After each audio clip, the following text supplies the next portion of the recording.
Hi, Mutizi here, and today I'm talking about the N-word. Before I begin, let me say that the black people I'm talking about in this video are black Americans or African Americans. It is them that the N-word has been used against the most, who it has hurt the most, and who have embraced it the most. The use of the N-word in America is weird. In media like newspapers, websites, and in podcasts or YouTube videos, almost everyone who uses the word either has to have stars or asterisks put in there somewhere, and if it's a recording, they have it bleeped out or they put in some silence there where the word is spoken. To be safe, many just call it the N-word and assume that everybody knows what they mean. If you are black, however, then it seems you get a pass when it comes to using this word, because if you're speaking on your own media channel, like on YouTube or in a podcast even, it seems people just allow you to say it and it's fine. Not all black people agree on its use, though. In fact, some are vehemently against it, but many blacks also feel just fine using the word, especially if it's among their skin folk. There's a reason why this word is such a sensitive one, and it is that for a long time during slavery days and all the way up to the 1960s, it was used as a slur, especially against black people. The N word we now know didn't start out being that. It was originally a Spanish word, negro, which means black, and it was a word just to describe people with dark skin. In around the 17th century, it was remixed into the very detestable word that we know now, nigger, and it became a weapon used to make black people feel worthless just for being dark-skinned. Not because they stole or hurt anyone or did anything bad, but just for being black. And I get it. The people that called black people the N-word were white people, and many of them owned black slaves. Those who didn't own slaves and of course weren't slaves themselves still felt they were superior to black people. So this feeling of superiority is what helped them keep oppressing black people and not even come to their aid, because to them it was clear black people weren't just normal humans like white people. How could they be? They were niggers, and their duty in life was to just work for the white man and remain humble and poor and dirty and ignorant. This attitude towards black people led to them being denied opportunities and education, which in turn made them seem even more helpless and, dare I say, even dumb. So basically, that's the sad and tragic history of how black people or dark-skinned people from Africa became niggers. Seeing then how bad this word is, its origins especially, how then have black people gone from being called niggers to calling themselves niggers? Well, from what I've gathered, there was a point in history when black people started to use the N-word on each other. Not as an insult, but just as a way of taking back and owning the word. Instead of letting the white man use it to hurt them, why not use it themselves? Manig. There's no concrete evidence about when this taking the venom out of the snake happened. But by the time I was old enough to listen to and understand music, it was quite entrenched.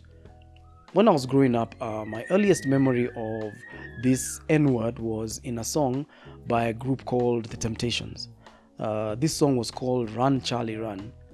Since I can't play the original without risking a strike, let me just play my own rendition of it, just a tiny little bit. Run, Charlie, run. Look, the niggas are coming. The niggas is coming. Run, Charlie, run. Look, the niggas are coming. The niggas is coming.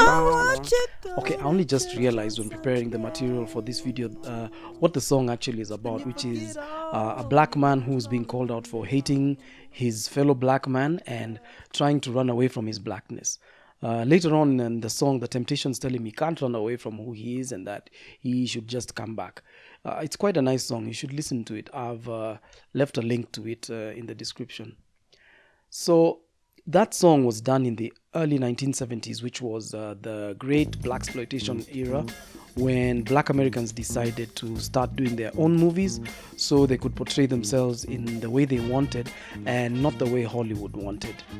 The N-word in these movies was used quite liberally, and some even had the N-word in the title, like Boss Nigga, the $6,000 Nigga, and surprise, surprise, the Legend of Nigga Charlie. I kind of wondered if the Temptation song was part of the soundtrack, but after checking, I realized it actually wasn't. So, anyway, fast forward to when I was a teen in high school, which was around the late 80s to the early 90s. Rap music was getting really huge then, and some black rappers I listened to used the N-word quite a bit in their songs. Not all of them though, and it's like earlier on, there was a kind of clear distinction between those who did use the word and those who didn't.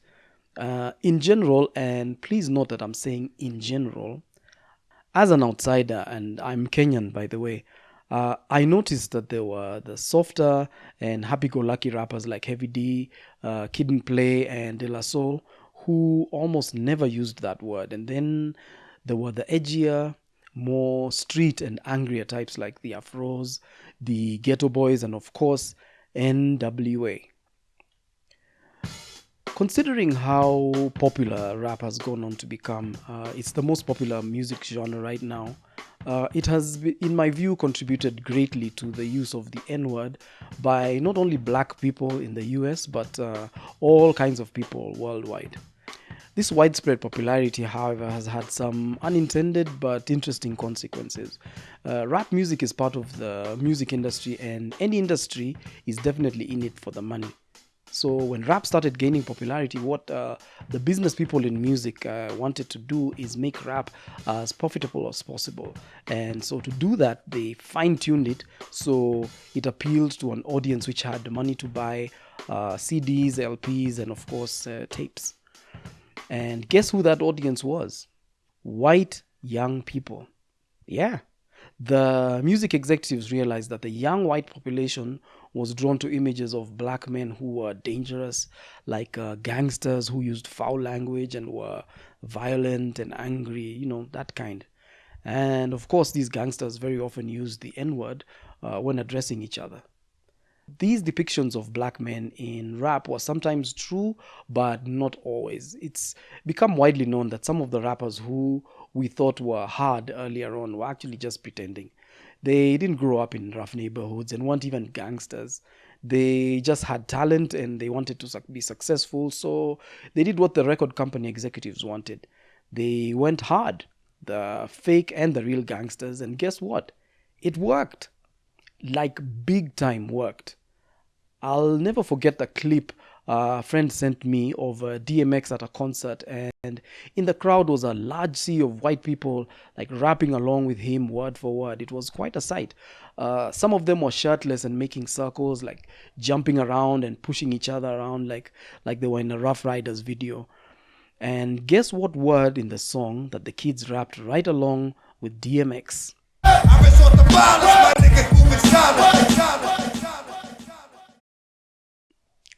Well, white people using the N-word.